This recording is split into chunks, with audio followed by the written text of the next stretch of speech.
Thank you. This is the event Divec Innovation 2020. I'm going to introduce the Professor Antonio Casillas Zamora. He's going to talk about next talk. Is called nanotechnologies in today's world. The Professor Antonio has the Master of Science and Communication and Electronic Engineer from the University of Guadalajara. At the same university, he's obtained a Master of Science degree in the area of MEMS, microelectromechanical systems. With his professional activity, he has experience in the industry of the academy. He has participated as a mentor in workshops using innovation about entrepreneurship, Office of Digital Learning on the Massachusetts Institute of Technology, as well in the workshop on education, innovation, and pedagogical transformation by the same institution. In the course workshop, training program for training innovation ecosystem in Jalisco, given by the Harvard University. He participated in the teaching from English and undergraduate program workshop and do the class in final university in the WASP class for teach content in English. Participate in the design for the Submit 5 process workshop, cool workshop of the man, structure design tool by Indian National Laboratory. Currently, he is a doctoral student in material science, in which area he has more than 6 international scientific publications. Member of the EAAA and the Mexican Society of Materials. Well, I introduce Professor and start. Go ahead. Well, hello. I'm very pleased to participate in this event. I think it's very important to share ideas, to motivate for innovation. Right? I've been involved in this area of innovation, and I think to have a vision even changes individuals and individuals working as a group. So I'm very pleased to participate. Thank you very much for the opportunity. Okay, so my topic I think is kind of like a path, but let me tell you a little bit about it, okay? This is nanotechnology, nanoscience, the nano world, connected to something that is linked to today's world. Nowadays, we talk about the nano world, but what is that and how is like really connected nowadays with us, right? So, well, we have a lot of things that we don't know that are connected and we already have here. And actually, well, the nano world has been there, right? It's just looking at the bottom. So we have issues and fields like environmental sensors, and we have there, we see in the picture some screens, some biosensors, and you see a little car there that every day, even not very, very expensive cars like a Tesla, we have a lot of sensors. But then we think about nano because then it allows and opens a window of possibilities, right? And well, let's check about this. I chose this idea to combine the idea of nanotechnology or tecnología and IoT. So first, we have heard about this term, right? IoT, the Internet of Things. So let me link and give you an idea of nanotechnology and today's world with this. This is nano things, IoT, and this is, for example, we can think about the Internet of the industry with some very interesting different platforms for engineering, for example, like Predix or for example, Sigfox, etc. So, but thinking about things in general, we see all the things that go around our lives every day. And even every day we have many more interesting things. So what is this? This is like a network of items or machines that are all together. And of course, we have here sensors involved, right? And these sensors interact with each other through the internet.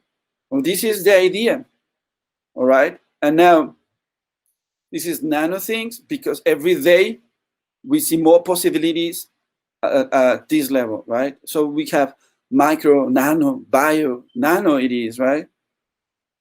But let's see about this perspective. So the idea is about these three axes: anytime, anything, anywhere.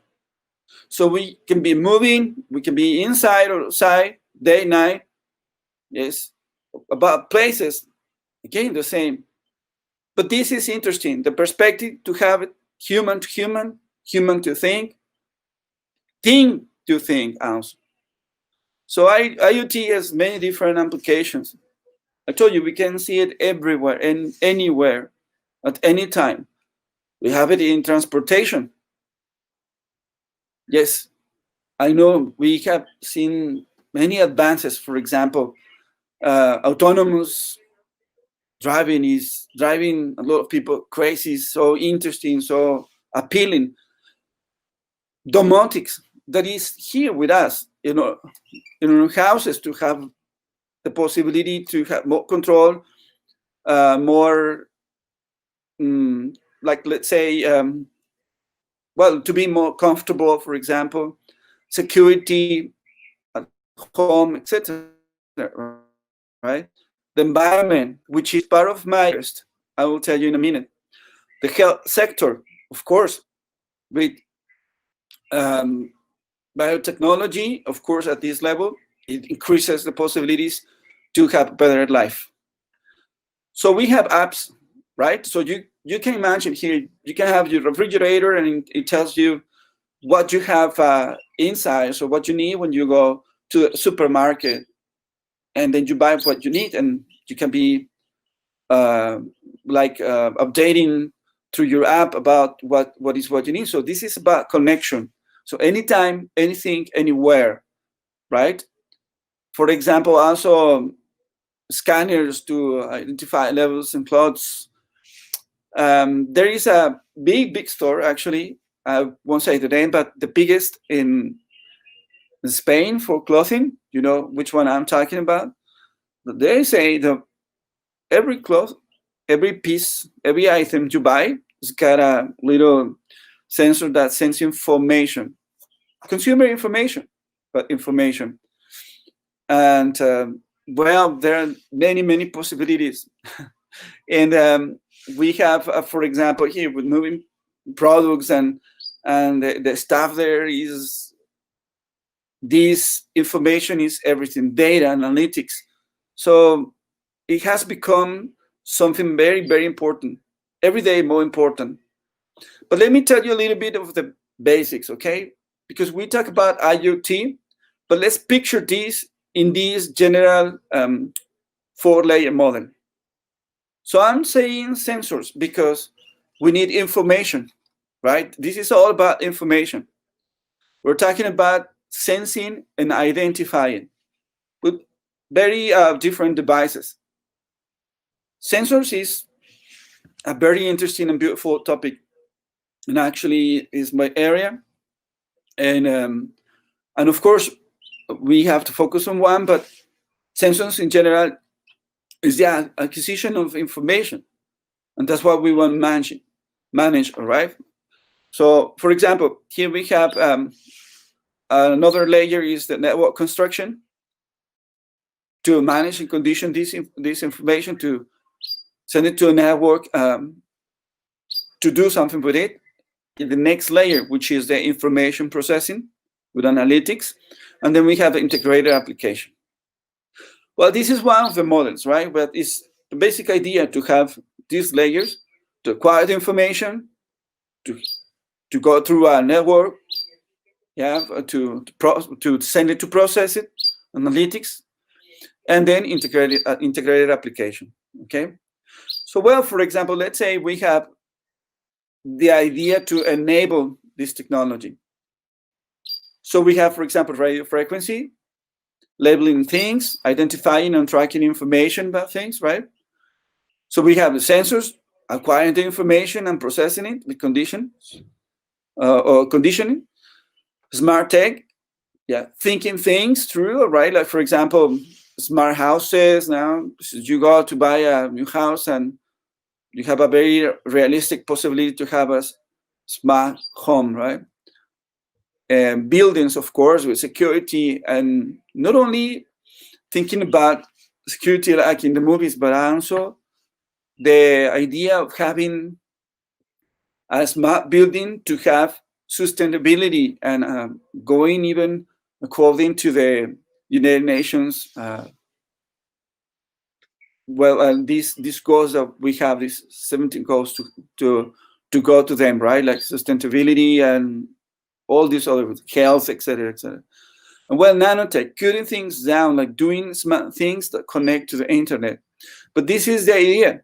This is what I want to share with you today, because nanotechnology opens possibilities. Since we have now looked down and opening these possibilities to increase the capability of sensors with nanotechnology, with nanoscience, this is giving us a whole new world, a nano world, right? Which we can take advantage of. So this is the nano things, well, something there in Spanish. But then we have much smaller, they consume less energy, are self-sufficient, capable of doing processing and storage, sensitive, enabled for more applications. And what we have, then in conclusion, new nanosensor capabilities, right? I will introduce you to a little girl, and this is a very interesting little video. So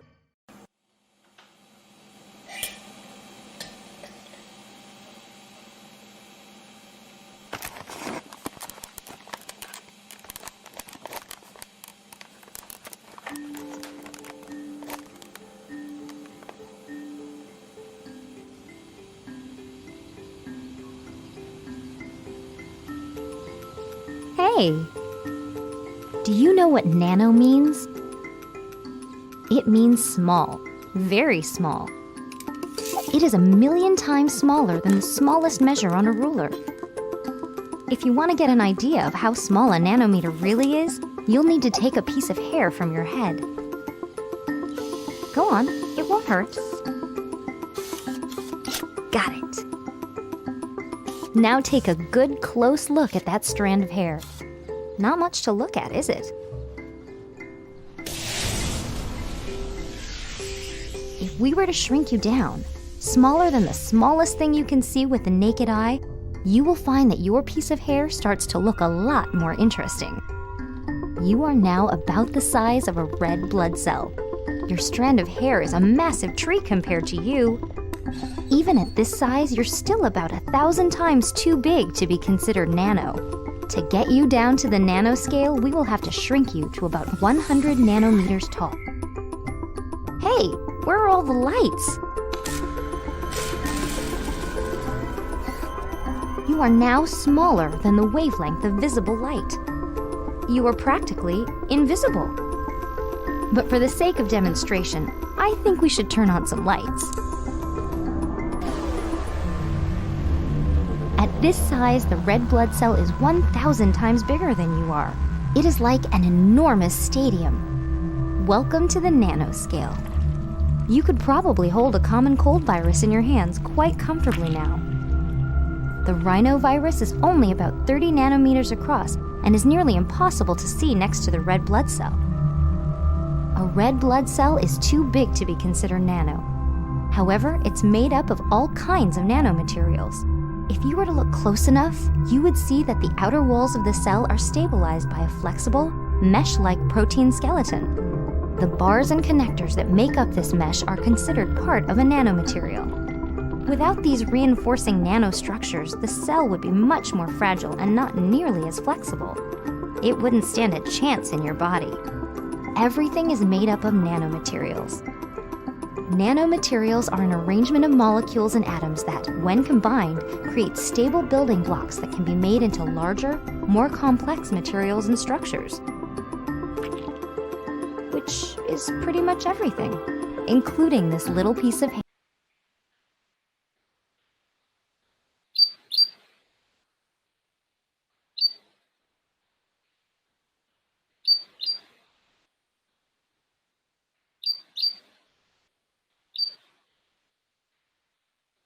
Well, I think it's over. It's just off enough. Okay, so what do you think? Very interesting, right? This little friend tells us about what is nano. So, well, the word nano, this symbol N, is a prefix, right? The international system. So, imagine this is a factor of 10 to the minus 9. So, let's picture this. A person is around 2 meters, a nan, 1 centimeter. A cell, 20 micrometers. A nanometer is 10 to the minus 9. A ribosome is 25 nanometers, and a nanometer cubic is 258 carbon atoms. So just picture this. Why is check this very small word? Why is it so important? Well, we have 3 major sectors that stand out. Nanoelectronics, development in the electrical field of nanometric systems. Nanobiotechnology, it combines nanoscale engineering with biology to manipulate living systems to manufacture biologically inspired materials at the molecular level. Nanomaterials, field. It is about precisely controlling the morphology and nanoscale dimensions of substances or particles to produce nanostructured materials. In all these works that have much in common, the same methods are used to measure and manipulate ultra-tiny structures. For example, here, well, microscopes, etc. I will tell you a little bit about this on my work. It's really nice, very interesting. But I'm going to tell you a little bit about what I've done. For example, here is my master's degree work, which is micro. Even with microtechnology, which I work with MEMS design, micro electromechanical systems, you have the possibility of many things that we have used even from the 60s. For example, we use accelerometers that triggers, this is the sensor that triggers the airbag in your car. Of course, in the 60s, not all cars had airbags, but we have that technology since then, probably Volvos or Mercedes-Benz or something. But now we have that is mandatory to have at least 2 airbags. So this is the little device that we use as an accelerometer through MEMS technology, microelectromechanical systems. We have, for example, here an illustration of some variety of these technologies like sticky electronics. And we have a very diverse like world of possibilities. Conductive ink for different applications. Like here it says sticky electronics.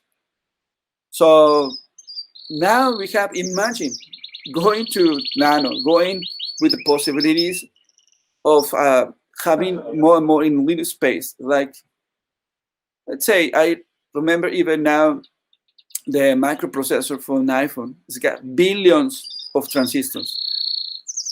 We have the possibilities to have mechanical systems here. We have the possibility to have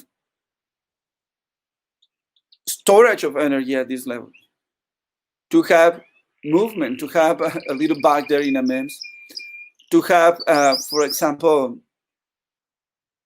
density there in a very, to have many transistors in a very small space with new technology. Then this is fascinating because the possibilities just grow exponential.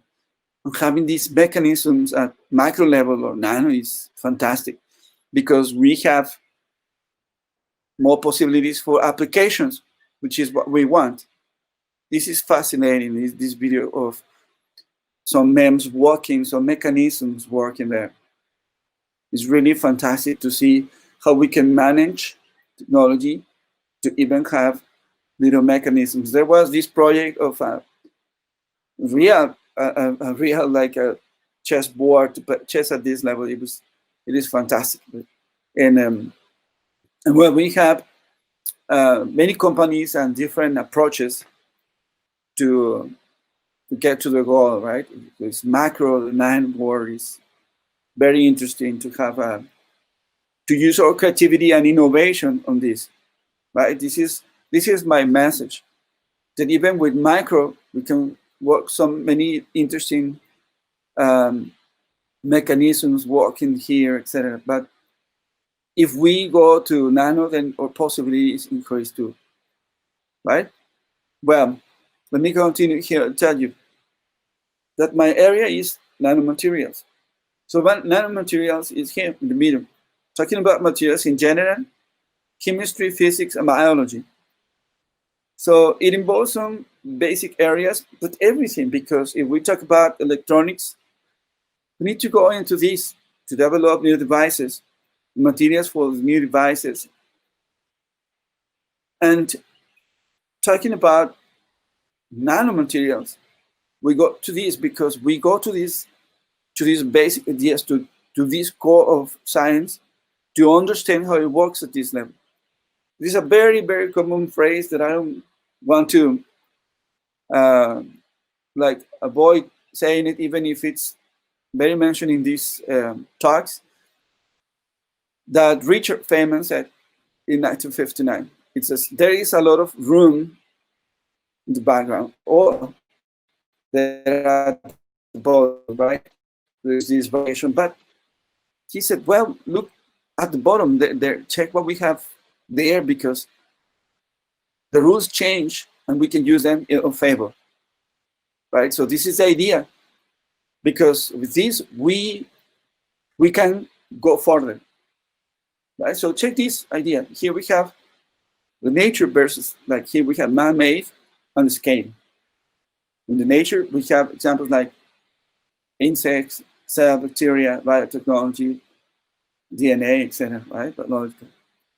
Man-made, we have microsensors, microelectronics, nanosensors, nanoelectronics, nanomaterial base that we have, nanotransistors, memories, batteries, yeah, carbon nanotubes, graphene.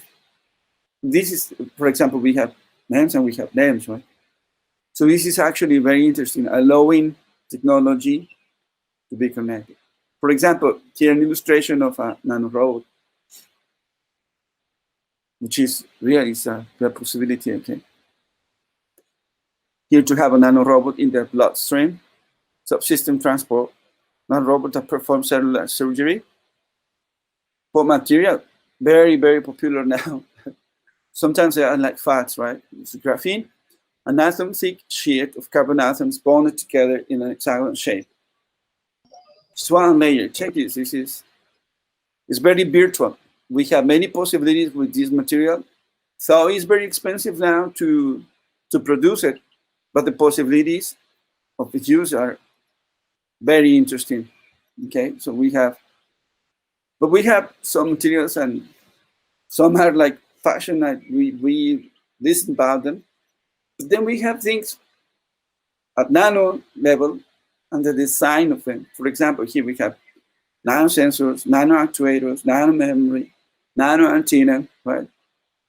Nano-EM transceiver, nanoprocessor. And this is like a nano power unit. And this will be an integrated nanosensor device. So that's why it's so important, and to have integration. For example, here in this illustration, remember that we have the 4 layers, and we can see here a little bit of this. So we have all nano. This is a network architecture for the Internet of Nano Things. Interbody nano networks for healthcare applications, and the interconnected office, right? And now that we're home, to have some interconnection is always very important. Yes? It's an example. Well, I'm going to tell you that I'm very interested in this topic, and we have the integration of this technology. I'm working on science, on sensors, nanosensors, and well, for example, here one of my pieces of work is So it's a nanosensor for gas. Yes, this is very important for the environment. So my contribution will be to share this research, to integrate it for gas sensing and control of the environment and toxic gases. This is some of my my work. Well, thank you very much for your time.